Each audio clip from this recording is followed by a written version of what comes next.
오늘 개장 전 알고 넘어갈 뉴스는 이렇게 다섯 가지인데 아이폰 관련 이슈는 아무래도 지난 금요일 장 마감 직전에 나왔어서 많은 분들이 알고 계실 것 같아요. 그래도 오늘까지 애플 주가가 좀 영향받다 보니까 이거 간단히 살펴볼 필요가 있겠고, 그리고 니오 투자하시는 분들 있으실지 모르겠네요. 니오 옛날에 국내에서 정말 많은 분들이 투자하는 걸로 알고 있었는데 아직까지 갖고 계신 분들 모르겠습니다. 있는지. 근데 오늘 니오가 이제 중동에, 여기는 이제 아랍에미리트의 아부다비 펀드에서 이제 22억 달러 니오에다 투자를 했다고 발표했습니다. 그리고 아까 설명드린 이제 철강 기업들 주가 상승하는 이유, 이 일본 제철의 유나이티드 스테이츠 스틸, US 스틸 인수 이슈가 있고요. 그리고 현재 국제 유가 상승하는 가장 큰 이유로는 공, 이제 그 수요 증가 이슈도 있지만 현재 여기 예멘 반군이 홍해 지역에서 그 상선들이랑 유조선 공격하고 있어가지고 그 지역에 이제 수에즈운하 지나가야 되는데 수에즈운하 좀 이제 걸로 못 지나가게 운항 중단한다고 합니다. 그래서 이 물류 비용 증가 우려하고 유가 상승 우려가 존재하고 있고요. 그리고 또 골드만삭스에서 오늘 S&P 500 목표치를 상향 조정해서 이거에 대해도 살펴보도록 하겠습니다. 일단 중국 정부 아이폰 반입 금지 이슈 주말간 좀 많이들 들어보셨을 거예요. 아무래도 이 저번에 이미 9월에 한번 나왔던 이야기인데 국영기업이랑 이제 중국의 공공기관에서 이거 아이폰 앞으로 애플 제품을 비롯한 외국 핸드폰 사용하지 못하겠다 그렇게 했는데 이번에도 보도가 한 번 더 나왔습니다. 지난 9월에는 중국 정부에서 이거에 대한 보도를 직접적으로 반박했는데 이번에는 아직 반박하고 있지는 않거든요. 한번 지켜볼 필요 있겠고요. 상세한 내용으로는 이렇게 중국 내 8개 성 정부 기관이랑 국영회사 이렇게 구두로 전달받았다는 건데 이게 오늘 아시아 증시에서 이제 애플 공급업체인 일본 기업은 잘 생각이 안 나고 이제 국내 치면 이제 LG 이노텍 같은 그 아이폰 공급사 주가는 오늘 소폭 하락하는 모습 보여줬는데 애플도 조금은 영향 받을 수도 있겠습니다. 근데 이제 블룸버그 인텔리전스에서 의견에 따르면은 이미 애플 컨센서스에는 타 중국 리스크가 녹아있고 이미 다 아는 소식이다라고 평가하고 있습니다. 그래서 이번에 나온 보도로 인해서 애플의 컨센서스가 더 낮아질 가능성은 적다라고 평가하고 있는데 저도 이에 대해서 상당히 동의하는 바입니다. 이미 지난 9월부터 아이폰 제한하겠다. 중국 정부에서 계속 나왔던 이야기라 이게 또 이슈가 될 가능성은 조금 적지 않을까 싶고요.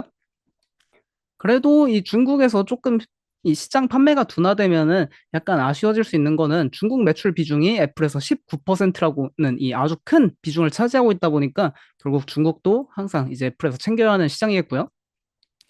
근데 또 이렇게 단속을 한다 해도 중국의 가장 큰 문제는 이 단속이 결국에는 좀 강제성이 떨어지다 보니까 이걸 지키는지 안 지키는지 그거에 대한 것도 조금 애매합니다.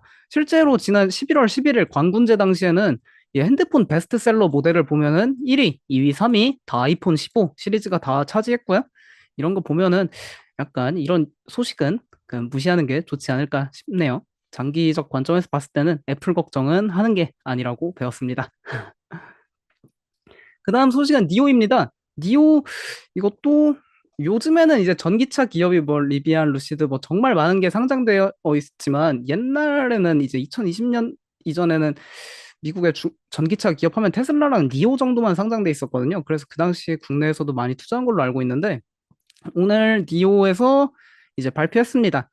중동의 CYVN 홀딩스라고 이게 중동의 아부다비 정부가 최대 주주라고 해요. 여기서 이제 니오 지분 20.1% 획득했다고 발표했습니다. 약 22억 달러 규모 투자고요. 니오가 현재 계속 이제 현금이 고갈되고 있는 약간 계속 적자 기업이다 보니까 결국에는 신주를 발행하던가 채권을 발행해서 연명하고 있는데 이렇게 아부다비 정부에서 최대 주주로 이제 나서주니까 약간 좀 이제 그래도 파산은 하지 않겠다 그런 좀 시장에서 긍정적인로 받아들이는 모습입니다. 여기 CYVN 회장 여기 아부다비 정부에서 하는 말로는 이 니오가 글로벌 스마트 EV 업계에서 아주 독보적인 입지와 경쟁력을 갖고 있다고 하는데 그 니오 자동차를 한 번도 구경해 보질 못해서 이거에 대해서는 조금 의문이네요. 실제로 니오 올해 2023년 판매량 목표치를 25만 대 제시했는데 현재 11월까지 14만 대밖에 팔지 못하면서 시장 그 얘네가 내놨던 목표치 한참 밑돌고 있고요. 이런 건 여전히 우려 사항이 아닌가 싶습니다. 그리고 현재 시장에 정말 많은 전기차 기업이 있는데 결국 현재 전 세계적으로 봤을 때 전기차 판매에서 돈 버는 기업은 현재 세 곳밖에 없습니다. 일단 테슬라 당연히 돈 벌고 있고요. 중국의 BYD 그리고 리오토 이렇게 세 개의 기업만 현재 자동차 팔아서 돈 벌고 있습니다. 리오토 같은 경우에는 중국에도 이 SUV 인기가 요즘 엄청 많이 커져가지고 이런 전기 SUV 수요가 많이 증가하고 있다요. 이게 상당히 인기 있는 차종이더라고요. 이런 거 한번 참고해 보시면 좋을 것 같습니다. 니오 그래서 현재 장전에 약 10% 이상 주가 상승하고 있고요. 그래도 여전히 좀 고점에서 사신 분들은 갈 길이 먼 것 같으니 오늘 뉴스로 좀 올랐으면 좋겠습니다. 그 다음 소식은 오늘 이제 아까 스틸 다이내믹스랑 뭐 클리블랜드 클리프 그런 철강 기업들 주가 다 상승하고 있었는데 S&P 500에 있는 철강 기업들 가장 큰 이유는 일본 제철에서 이제 니오 스틸을 아니 니오 스틸이래 US 스틸 유나이티드 스테이츠 스틸을 인수한다고 발표했기 때문입니다. 유나이티드 스테이츠 스틸이 원래 지난 7월 말경에 이제 클리블랜드 클리프스 이 경쟁사에서 약 73억 달러에 인수한다고 발표했었는데 근데 얘는 US 스틸이 8월 달에 이거 인수 거절했었죠. 그 다음에 바로 이 S마크라는 또 미국의 산업 기업에서 또 US 스틸 우리가 인수하고 싶다라고 발표했는데 그것도 거절하고 이제 우리는 더 비싸게 부를 사람 찾아보겠다라고 했는데 결국 일본 제철 손에 들어갔습니다. 일본 제철에서 2조 엔, 약 14.9빌리언 달러니까 약 150억 달러에 이거 인수한다고 발표했고 주당 55달러로 현재 어제자 종가가 39달러였는데 그래서 현재 시장에서 한 40% 정도 급등하고 있지 않았나? 한 30% 후반대로 급등하고 있는 걸로 알고 있습니다. 결국 이렇게 일본 제철에서 이런 철강 기업도 인수하고 또 철강 기업들끼리도 이거 자꾸 인수합병 하려 하던 가장 큰 이유로는 이 재생에너지 산업에서 이 철강 수요가 상당히 크게 증가하고 있습니다. 그리고 이게 재생에너지 산업에 사용되다 보니까 결과적으로 IRA 혜택을 받을 수 있는 것으로 알려져 있고요. 그래서 최근에 철광석 가격 보면은 이것도 조금 이제 경기 회복 기대감이 있다 보니까 이렇게 상승하고 있고 이 철광석 가격 말고 또 이제 철강 그 팝 갑자기 용어가 떠오르지 않는데 이제 영어로는 팔렛이라고 하던데 그 아이언 팔렛 가격도 계속 상승하고 있거든요.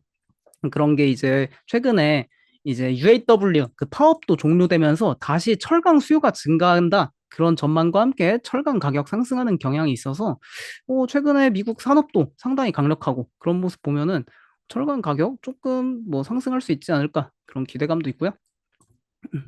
그래서 유나이티드 스테이츠 스틸 이렇게 오늘 그 인수 소식이 함께 현재 28.9% 개장 전에 상승하고 있는 거 확인하고 왔습니다. 그 다음 오늘 이제 유가 상승을 시키고 있고, 그리고 또 글로벌적으로 봤을 때 이게 장기화되면은 인플레이션을 다시 자극할 수 있는 요소인데, 이 이스라엘 팔레스타인 전쟁 때문에 이 예멘 반군에서 홍해 인근의 상선을 공격했다는 이슈가 지난 주말부터 불거지고 있습니다. 지난 주말은 아니고 약 지난주부터인데, 그러니까 예멘 반군이 이 친이란 세력이거든요. 그러니까 약간 팔레스타인 쪽인데, 그러니까 이제 이스라엘로 여기 수에즈 운하를 통과해서 이스라엘 쪽으로 이제 해군이 막 가고 하는데 그 선박들을 원래 공격했습니다. 이 예멘 반군이 좀 팔레스타인을 지지하다 보니까. 근데 이제 그런 군용 선박을 넘어서 이제 유조선이랑 상선까지 공격하고 납치하는 것에 이르니까 그래서 현재 뭐 이제 주요 해운사라면은 뭐 이탈리아의 MSC나 뭐 독일의 머크 그리고 뭐 국내에는 HMM 그런 기업들이 있죠. 그런 해운사들이 이제 다 당분간 수에즈 운하 일로 통과하는 거 중단한다 발표했고요. 그리고 오늘자로는 이제 영국의 이제 최대 에너지 기업이죠. BP에서도 수에즈 발음이 잘 안 됩니다. 수에즈 운하 이용하는 것을 중단한다고 발표했습니다. 그래서 유가 소폭 상승하는 모습 보여주고 있고요. 그리고 이 수에즈 운하가 결국 이 전 세계 무역의 거의 상징과도 같은 가장 중요한 거점인데 여기를 이제 이용하지 못하게 되면은 결국 여기 다 뺑 돌아가야 되거든요. 남아공 쪽에 그 희망봉으로. 그래서 이게 장기화되면은 이제 물류 비용이 증가하고 또 유가 상승을 야기할 수 있어서 이게 장기화되지 않기를 좀 바랄 필요가 있겠습니다. 특히 최근에 뭐 이제 리테일 기업들 보면은 그 비용 절감의 가장 큰 이유 중 하나가 이 물류 비용이 많이 하락해서라고 이제 말하고 있는데 물류 비용이 다시 증가하게 되면은 그 부분이 다시 깎여서 조금 기업 이익에는 안 좋게 작용하겠죠. 그래서 아까 말한 대로 이제 수에즈나 여기가 막히게 되면은 유럽이랑 아시아 이제 무역하는 게 이 아래 희망봉, 남아프리카 희망봉 열로 돌아가야 돼서 비용이 엄청나게 증가한다고 합니다. 그래서 최근에 뭐 이런 짐 인티그레이티드 shipping 서비스 미국에 상장돼 있는 탱커 그 운하 그 탱커 기업이라 하겠습니다. 탱커 기업 중에 좀 대표적인 기업인데 이게 또 이 탱커 기업이 최근에 이제 물류 비용 증가 그 우려가 나타나면서 이렇게 주가 급반등하는 모습 보여주고 있고요. 근데 워낙 주가 많이 하락해서 잘 모르겠습니다. 근데 어쨌든 이런 그 수혜주나 이슈 때문에 이런 그 탱커 기업들 주가가 최근에 상당히 강한 모습 보여주고 있더라고요. 이런 거 참고해 보시면 좋겠습니다. 그 다음에 이제 골드만삭스에서 2024년 S&P 500 목표치를 상향 조정했는데 원래 이 골드만삭스의 수석 전략가 데이비드 코스틴께서 4,700 제시했는데 오늘자로 5,100으로 상향 조정했습니다. 5,100으로 상향 조정한 이유로는 이제 인플레이션이 하락하고 연준이 비둘기파로 돌아서면서 실질 이자율이 급락함에 따라 이 S&P 500 목표치를 상향할 수밖에 없었다 하고요. 그리고 원래 기존에 4,700일 때는 이 PER을 18배 줬는데 이번에 새로 목표치는 PER 19배 이상을 반영해서 그러니까 이제 금리가 하락하니까 그에 따라 PER을 더 높게 쳐서 이제 이익 성장은 고정돼 있는데 PER을 더 높게 쳐서 이 S&P 500 목표치가 더 높아진다는 그런 논리입니다. 이 골드만삭스에서는 그리고 또 이번에 뭘 그럼 사야 되냐? 이 대차대조표가 약하고 시가총액이 작은 경기 민감주를 매수해서 경기 회복에 편승하라고 이렇게 의견 제시하고 있습니다. 최근에 러셀 잘 나가고 있는데 결국 러셀 2000 좀 관심 있게 보라는 의견 같고요. 그리고 결국 이거는 이제 저번에 4,700 제시했을 때 나왔던 내용인데 이 골드만삭스에서는 어떻게 전망하냐 2024년을 상반기에는 좀 평범하게 가고 이 페드가 금리 인하를 시작하는 하반기 그리고 미국 선거가 끝나는 그 하반기부터 이 S&P 500이 크게 상승할 거라 전망하고 있어서 그러니까 이제 상반기에는 좀 평이하고 하반기에 크게 간다 그렇게 전망하는 모습이고요. 오늘 뉴스는 여기까지 이렇게 보시고 그런 다음에 이제 월요일에는 이제 지난 한 주 동안 어떤 섹터가 강했는지 함께 살펴볼 텐데 지난주에도 이 부동산 그러니까 이제 금리 인하 기대감이 있다 보니까 금리에 민감한 섹터들이 상당히 강하게 반응하고 있어요. 이런 금융 섹터, 부동산 섹터 지난 한 주 동안 S&P 500 아웃퍼폼하는 모습 보여줬고요. 이런 거 한번 체크해 보시면 좋겠습니다. 그리고 또 지난주에 이제 좀 특징적이었던 기업들, 뭐 섹터 보시면은 지난주에는 이런 애플, 뭐 마이크로소프트, 구글 이런 빅테크 기업들 주가 흐름은 크게 재밌진 않았어요. 대신에 이제 러셀 2000에 있는 중소형 기업들의 주가 상당히 많이 오른 모습 보여줬고 특히 그리고 지난주에는 이제 엔비디아 제외한 반도체 기업들 주가가 정말 많이 올랐습니다. 그리고 뭐 오라클 같은 거는 실적이 저조해서 조금 아쉬운 모습 보여줬고요. 화이저도 연간 가이던스 전망을 아쉽게 제시하면서 크게 하락한 기업으로 꼽혔습니다. 그리고 좌측 하단에 이런 보험사들이 지난주에 좀 많이 하락했고 또 우측 하단에 보시면 유틸리티 기업 중에 이런 뭐 익셀론 이런 거 투자하시는 분 계시는지 모르겠는데 이런 것도 지난주 마이너스 9% 하락했는데 얘네가 아마 일리노이 주에서 전력 사업 하고 있는데 거기서 이제 일리노이 주정부에서 그러니까 전력 요금 더 못 올리게 한다. 뭐 그거 이제 이야기해서 이렇게 많이 주가 하락하는 모습 나타났습니다. 이런 것까지 보시면 되겠고 그다음 이번 주 실적 발표 체크 지난주에 한번 했는데 못 보신 분들이 있을까 봐 한번 더 체크해 보면 오늘 장 끝나고 이런 항공 부품 애프터 서비스 하고 있는 헤이코 실적 한번 체크해 보시면 좋겠고 그리고 내일은 장전의 엑센추어 장 끝나고 페덱스 정도 한번 체크해 보시면 좋겠습니다. 특히 페덱스 최근에 이제 비용 절감 엄청 성공하고 또 다른 기업들 파업에 반사이익 받으면서 주가 상당히 좋거든요. 이런 거 한번 체크해 보시면 좋겠습니다. 그리고 수요일 날에는 이제 뭐 마이크론 테크놀로지 이런 것도 보시면 좋겠고 그리고 목요일 개장 전에 이 카니발 그 크루즈 있고 또 신파스 이런 거랑 장 끝나고 나이키 아무래도 이번 주엔 가장 중요한 건 나이키가 아닌가 싶습니다. 나이키 실적은 한번 다 같이 체크해 볼 필요가 있겠네요. 오늘 장 마감 주요 실적 발표 기업 방금 체크해 드렸고요. 했고 그다음 52주 신고가 경신 기업 빠르게 체크해 보겠습니다. 오늘 이렇게 5개 나왔는데 인텔 주가 상당히 최근 강력하거든요. 특히 지난주 금요일 날 이제 인텔에서 그 제온 서버 칩 새로 발표하고 이제 울트라 코어 새로운 AI 이제 PC 가동할 수 있는 CPU랑 그리고 또 가우디 3 AI 칩 발표했지 않습니까? 그래서 최근 주가 상당히 강한 모습 보여주고 있고 또 항공 부품 기업으로 이제 상당히 잘 나가고 있는 GE 그리고 최근에 이런 아틀라시안이나 데이터도그 같은 그런 그 소프트웨어 기업들도 52주 신고가 경신 기업의 행렬에 동참하고 있거든요. 이런 것도 한번 체크해 보시면 좋겠습니다. 보시면 인텔 52주 신고가 경신 기업에 나온 가장 큰 이유는 역시 엔비디아랑 AMD가 현재 AI 시장 주도하고 있는데 그 사이에 이제 가우디 3 출시해서 본격적인 경쟁 시작한다 공개 예고했고요. 그리고 또 이 코어 울트라 앞으로 내년부터 출시될 이제 AI PC, 그러니까 온디바이스 AI를 가동할 수 있는 그런 PC나 노트북에 앞으로 탑재될 이 CPU 새로 공개했고 또 인텔 제온 5세대 칩 새로 공개했습니다. 이런 기대감 때문에 현재 주가 강한 모습 보여주고 있고요. 그리고 또 이제 2024년이 이제 코앞이지 않습니까? 인텔이 이거 이제 애리조나에 새로 파운드리 건설한다 보니까 인텔이 이제 다시 한번 그 팹을 부활시키겠다고 공개했던 게 그 2021년인데 벌써 시간이 3년이나 흘러서 이제 애리조나 파운드리가 가동될 2024년이 코앞으로 다가왔습니다. 이 애리조나 파운드리에서는 인텔에서는 이걸 20A 공정이랑 18A 공정이라 하거든요. 이게 각각 이제 TSMC나 삼성으로 치면 2나노, 1.8나노에 해당하는 건데, 현재 아직 TSMC도 2나노 하고 있지 못한데, 인텔에서는 내년부터 이거 다 가동한다고 합니다. 그러니까 현재 인텔 파운드리에 대한 기대감도 상당히 큰 상황이고요.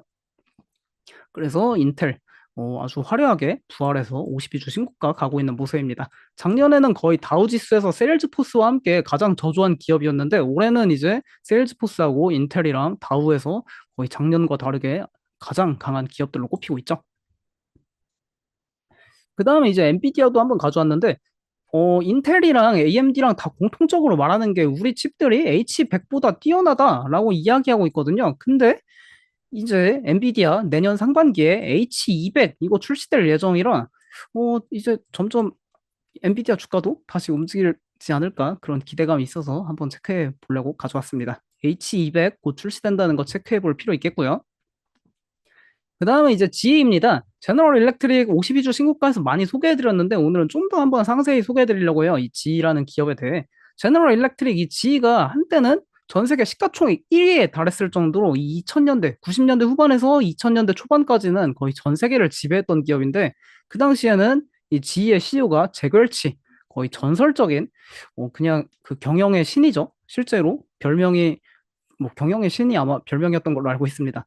그 찰리 먼거께서도 이제 BID 회장 왕찬투 그 사람을 그 토마스 에디슨과 이제 잭웰치를 합쳐놓은 인물이다라고 평가할 정도로 그 잭웰치를 경영의 신으로 이제 다들 칭송하는데 이분이 운영할 때만 해도 이 지인은 진짜 많은 기업들을 거느리는 그 대기업의 상징과도 같았습니다. 근데 이제 이후에 그 이후에 오던 그 CEO들부터는 이제 너무 큰 그 기업인 지위를 이제 컨트롤하지 못하다 보니까 주가 이렇게 많이 하락했던 건데 지위가 이제 완전히 슬림화 됐죠.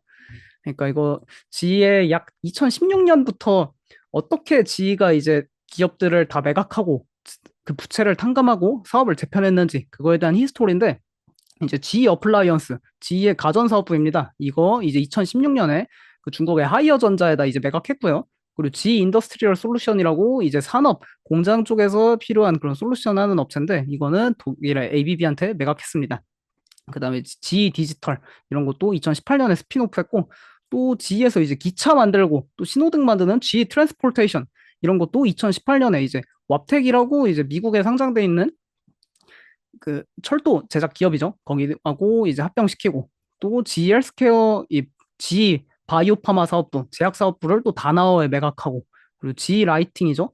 이게 그 토마스 에디슨이 전구 만들던 그 기업이 G 라이팅인데 결국 이것도 2020년에 이렇게 매각하고 또 GCAS라고 세계 최대 항공기 리스 기업인데 이것도 유럽의 에어캡에 이제 매각하면서 G가 아주 슬림해졌습니다. 그러니까 현재 남아있는 G 사업은 몇 개 없는데 현재 남아있는 G 사업은 이렇게 세 가지입니다. 세 가지인데 이 중에 G 헬스케어도 올해 이것도 따져서 이제 현재 갖고 있는 건 G 버노바랑 G 에어로스페이스 이거 두 개거든요. G 버노바는 G 전력 사업부랑 이제 친환경 에너지 사업부고 G 에어로스페이스가 항공 부품 사업부인데 이제 G 버노바도 2024년 약 6월경에 스핀오프 예정에 있습니다. 그러니까 이제 앞으로 G는 이 항공 부품 전문 기업으로 다시 태어나는 건데 결국 G는 이 보잉의 항공기 엔진을 독점 납품하고 있는 업체입니다. 이 LEAP라고 적혀 있는 이 항공기 엔진이 G에서 만드는 거고 또 이렇게 G 로고 박혀 있는 엔진 존재하고 있죠.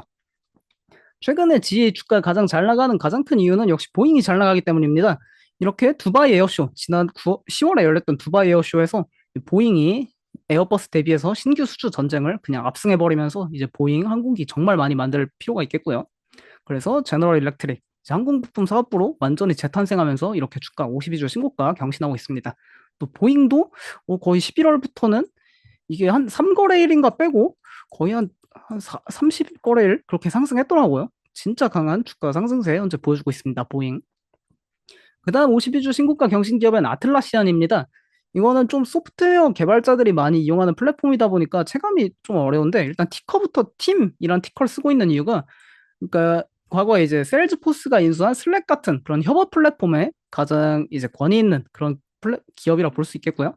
아틀라시안에서 이제 대표적인 플랫폼은 이 개발자들이 협업 플랫폼으로 사용하고 있는 지라하고 컨플루언스가 있습니다. 이거 이용하면 이제 개발자들이 뭐 이제 프로젝트 어디까지 진행했는지 그리고 뭘 해야 하는지 그거에 대한 체크 이렇게 실시간으로 간단히 할 수 있고요. 근데 이게 좀 최근에 이제 지난주부터 주가가 매 거래일마다 상당히 강하게 상승하고 있는데 이제 금리 인하 기대감 이슈도 있지만 지난 12월 11일에 이 아틀라시안 인텔리전스라는 아틀라시안 AI를 이제 베타 버전이 아니라 정식으로 출시하면서 이거에 대한 기대감도 현재 시장에서 나타나고 있는 상황입니다. 그래서 아틀라시안 이렇게 52주 신고가 경신하고 있고요. 물론 여전히 갈 길은 먼 기업입니다. 아틀라시안 같은 경우에는 나스닥 100에도 편입되어 있는 기업이죠. 그 다음 52주 신고가 경신 기업에는 데이터도그가 나왔습니다. 데이터도그 하면은 이제 클라우드 모니터링 서비스 하고 있는 기업인데 이렇게 보시면 여기 예시로는 이제 몽고디비 가져왔는데 뭐 몽고디비는 물론이고 아마존 AWS, 마이크로소프트 애저, 뭐 구글 클라우드 그런 거 한 번에 이제 다 모니터링 할 수 있는 서비스로 앞으로 이제 클라우드가 하나만 쓰는 게 아니라 멀티 클라우드 시대라 해서 점점 더 많은 클라우드를 사용하는데 그런 시대에 있어서 이제 데이터도그 같은 클라우드 모니터링 시스템 이런 게 상당히 각광받고 있는 상황입니다. 근데 이 기업이 이 과거에는 이렇게 뭐 클라우드만 이렇게 확인할 수 있었는데 구글 클라우드, 애저, AWS 그리고 또 그 외 사스 플랫폼들 똑바로 운영되고 있는지 뭐 에러는 없는지 그런 거 모니터링 했는데 이제 최근에는 이게 LLM, 라지 랭귀지 모델이죠. 그 이제 AI 모니터링 서비스도 생겨가지고 얘네가 지난 컨퍼런스 콜에서 말하면은 이 LLM을 모니터링하기 위한 그거에 대한 수요가 그 당사 매출의 현재 한 2.5% 정도 차지하고 있다고 합니다. 그리고 이 매출 성장세가 상당히 가파르게 나타나고 있다 해서 AI 수혜주로서의 그런 면모 지난 분기 실적 발표에서 확인해 줬습니다. 그리고 이렇게 데이터독에서도 자체 AI, 이 비치 AI라는 거 지난 8월에 이제 출시해서 도입했고요. 이제 AI가 뭐 클라우드 다 모니터링하고 똑바로 가동되는지 그리고 이제 LLM 다 똑바로 AI 작동하고 있는지 그걸 확인한다고 합니다. 그리고 또 이제 데이터도그 같은 경우에는 지난 분기 실적 발표에서 갑기준 흑자 전환을 다시 한번 이뤄냈거든요. 근데 이게 앞으로 내년에 또 흑자 계속 이어질 가능성이 있어서 만약에 내년에 연간 흑자 기록하면은 뭐 올해 우버 사례처럼 또 S&P 500 편입 기대감도 있으니까 이런 것도 좀 투자 포인트지 않을까 싶습니다. 앞으로 또 흑자를 계속 이어갈 수 있는 가능성이 상당히 높아진 게 현재 기업들의 클라우드 지출이 좀 많이 이제 원래 2023년에 좀 이제 감소세로 돌아섰었는데 이제 다시 2023년 하반기에 들면서 이게 상승세로 전환되고 있거든요. 그러니까 기업들이 2022년 하반기에서 2023년 상반기까지는 좀 IT 지출 줄이고 클라우드 지출 줄이면서 이 슬림화를 좀 진행했는데 앞으로는 다시 한번 이 AI 때문에 지출을 크게 늘릴 가능성이 있다고 합니다. 그런 것 때문에 이런 클라우드 기업들 좀 긍정적 면모 보여주고 있고요. 그래서 이렇게 52주 신고가 경신하고 있습니다. 데이터 도구 역시 좀 갈 길이 멀죠. 이거 역시 과거 아틀라시안과 함께 나스닥 100에 편입된 기업입니다. 그 다음에 이제 딜라드라는 이 백화점 기업인데, 이게 조금 체감하기 쉽지 않아요. 그 미국의 약간 플로리다랑 텍사스 지역에 많다고 하는데, 좀 그 지역으로 이제 사람들이 많이 이주하기도 해서 그 수요가 증가한다 뭐 그런 것도 있지만 이 딜라드만의 뭔가 매력이 있나 봅니다. 근데 국내에선 찾기 쉽지 않은데, 그래도 좀 이 기업의 투자 특징적 포인트 중 하나로는 뭐 3년 연속 특별 배당을 실시했다는 게 있고요. 그러니까 지난 2021년, 22년 그리고 지난주에도 이제 특별 배당 지급해서 23년까지 3년 연속 특별 배당 지급한 기업입니다. 근데 이런 백화점 기업이 52주 신고가 경신하는 데는 이제 특별 배당 이슈도 있지만 가장 큰 건 이 메이시스 M&A 소식 때문에 백화점 섹터 자체에 그냥 시장에서 관심도가 현재 상승했지 않나 싶습니다. 이 메이시스 지난주에 이제 부동산 전문 투자 회사에서 인수하고 싶다라고 이제 의향 밝혔죠. 그러면서 이 백화점 기업들이 갖고 있는 부동산 가치가 새롭게 다시 재평가되고 있는 상황이라 그래서 이 백화점 기업들의 시장 관심도가 좀 상승하고 있고요. 그리고 또 이제 지난번에 이 홀리데이 쇼핑 시즌에 너네 다 사람들 어디 가서 쇼핑하고 싶냐? 이제 조사를 해보니까 온라인이 58%로 1위였고, 그 다음에는 이제 디파트먼트 스토어, 백화점이 2위였습니다. 그러니까 연말에는 사람들이 좀 이쁘게 꾸며져 있고, 캐롤도 나오는 백화점에서 쇼핑하고 싶다는 거예요. 그러니까 약간 백화점 망한다 망한다 했지만, 이렇게 아직도 망하지 않고 있습니다. 실제로 뭐 이런 딜라드 같은 기업은 이렇게 52주 신고가 계속 경신하고 있고요. 그리고 이 기업 특징은 자사주 매입을 엄청나게 해서 주식수가 상당히 가파르게 하락하고 있다는 것입니다. 이런 것도 투자 포인트고요. 뭐 주봉으로 보셔도 이렇게 엄청 가파르게 상승하는 모습 나타나고 있습니다. 그다음 52주 신저가 경신 기업에 허쉬가 아주 불명예스럽게 올라왔습니다. 허쉬 이렇게 다 뭐 리세스, 킷캣, 키세스, 허쉬 초콜릿으로 유명한 미국의 대표적인 거의 세계에서 가장 유명한 초콜릿 기업이죠. 근데 좀 문제가 많습니다. 최근에는. 물론 이제 허쉬라는 기업이 식품 기업 중에는 독보적인 마진율을 자랑하고 있어요. 이 매출 총이익률이랑 영업이익률 다 허쉬가 뭐 경쟁사인 몬델리즈, 뭐 맥코믹, 제너럴 밀스, 스모커 이런 기업들에 비해 상당히 높은 모습 보여주고 있는데 이렇게 높은 마진율 자랑하는 허쉬지만 계속 52주 신저가 경신하는 데는 역시 이 아주 현대 시대에 그냥 모든 비즈니스를 거의 파괴할 정도로 이 인플루언서의 영향력이 큰데 전 세계 유튜브 구독자 1위죠. 미스터 비스트. 이 미스터 비스트가 이제 유일하게 하고 있는 식품 사업이 두 개의 사업하죠. 이분이 햄버거 사업이랑 이제 미스터 비스트 이 피스터블 초콜릿 사업하는데 이 피스터블 초콜릿이 또 국내에서도 그 이제 초등학생들, 중학생들 또 유치원생들 이거 많이 사달라 하더라고요. 그래서 이런 뭐 알파 세대나 Z 세대에서는 이 미스터 비스트의 피스터블 초콜릿한테 허쉬가 좀 점유율을 뺏기고 있는 것도 약간 우려 사항이고요. 그리고 역시 가장 큰 문제는 이 초콜릿의 원재료가 되고 있는 코코아 가격이 가파르게 상승하고 있는 게 문제입니다. 코코아 가격이 1977년 이후로 사상 최고 수준을 현재 기록 중에 있는데 이게 조금 뭐 하락하지 않겠냐 그런 전망이 있지만 진짜 그냥 끝도 모르고 계속해서 상승하고 있습니다. 가장 큰 이유는 현재 이 코코아 전염병인데 이렇게 이걸 그 블랙빈 뭐 그 이렇게 까매지는 병이라고 해요. 그러니까 이렇게 막 코코아가 원래 노랗게 익어야 되는데 이게 까매지면은 이게 질병에 걸려서 먹지 못한다고 합니다. 근데 최근에 이제 세계적으로 라니냐 현상이 심해서 그 비도 잘 안 오고 그런 영향 때문에 이 코코아 질병, 전염병 상당히 빠르게 전염되고 있고요. 그리고 현재 이 코코아 전 세계에서 가장 많이 생산하는 지역이 아프리카가 75%로 코트디부아르랑 가나에서 가장 많이 생산하고 있는데 현재 이 아프리카 지역이 쿠데타 아주 최근 2020년대 들어서만 엄청나게 많이 일어나고 있죠. 여기가 코트디부아르고 이쪽 이 차드 아래가 아마 가나인데 이쪽도 이제 쿠데타의 영향에 향후 나타날 수 있지 않겠냐라는 그런 정치적 불안 때문에도 코코아 가격이 계속 상승하고 있다는 것도 체크해 볼 필요 있겠습니다. 그러니까 정치 안정화가 될 필요가 있거든요. 실제로 코트디부아르에서 과거 쿠데타가 일어났던 90년대, 80년대 그때 이제 코코아 가격 사상 최고치 기록했던 사례가 있습니다. 근데 이제 이 허쉬에 그래도 주주들 많아서 한 가지 희망을 제가 많이 찾아봤는데 이렇게 아프리카 지역에서 좀 코코아 생산이 어려워지고 있다 보니까 현재 브라질에서 코코아 생산을 엄청나게 늘릴 계획이라고 합니다. 그러니까 브라질이 향후 2030년에 자기들이 이제 코코아 생산 1위 차지하겠다 그런 야망을 펼치고 있어서 결국 코코아 공급이 증가하면 코코아 가격 하락하지 않겠습니까? 그러니까 뭐이 브라질에서 코코아 아주 농사 풍년 일어나기를 좀 바라는 게 좋을 것 같습니다. 허쉬 52주 신저가 경신하고 있고요. 그다음 오늘 투자 의견 3개 빠르게 업데이트 해드리겠습니다. 솔라이즈 테크놀로지 오늘 태양광 기업들 좀 주가 하락시키고 있는 요인인데 골드만삭스에서 투자 의견 중립에서 매도로 하향 조정했습니다. 골드만삭스에 따르면은 솔라이즈 테크놀로지가 현재 미국의 태양광 시장은 이제 바닥을 찍은 것 같지만 이제 유럽 태양광 시장의 조정은 이제 막 시작되고 있다라고 언급하고 있는 상황입니다. 그러니까 이 기업이 미국에서도 사업을 하지만 또 친환경 사업은 유럽에서 매출 비중이 상당히 크거든요. 근데 유럽의 아직 경기가 좀 어렵다 보니까 이 태양광 섹터 조정이 이제 막 시작하고 있다. 그렇게 이야기하는 상황입니다. 이런 거 체크해 보실 필요 있겠고요. 그다음 오늘 넷플릭스 주가 장전에 상승 중에 있는데 모건 스탠리에서 투자 의견 비중 확대하고 목표 주가 475달러에서 550달러로 상향 조정했습니다. 모건 스탠리에 따르면은 넷플릭스의 현재 주가가 위험 대비 보상 비율이 매력적이라고 해요. 그리고 또 오리지널 프로그램의 강점과 낮은 구독 해지율의 결합을 통해 앞으로 구독자 증가가 이루어질 것이라 합니다. 실제로 넷플릭스의 구독 해지율은 여타 OTT 대비 가장 월등하게 낮은 수준 보여주고 있죠.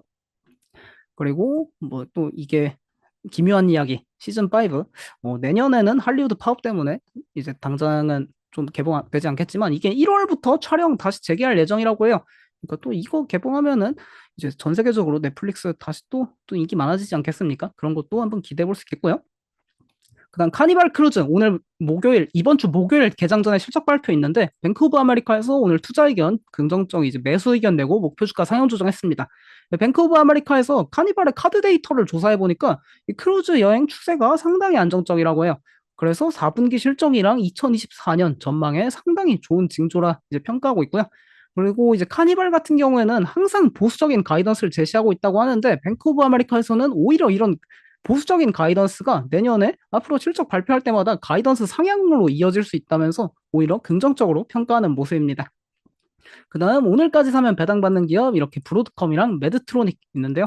브로드컴 최근에 아주 주가 진짜 막 미친 듯이 오르는데 그렇게 많이 주가 상승하는데도 배당 수익률 1.86% 아주 높은 수준 기록 중에 있는 반도체 기업입니다. 그리고 매드트로닉은 대표적인 의료 장비 기업인데 배당 수익률 3.34% 보여주고 있고요. 최근에 의료 장비 섹터도 조금 주가 반등 잘 나타나고 있죠.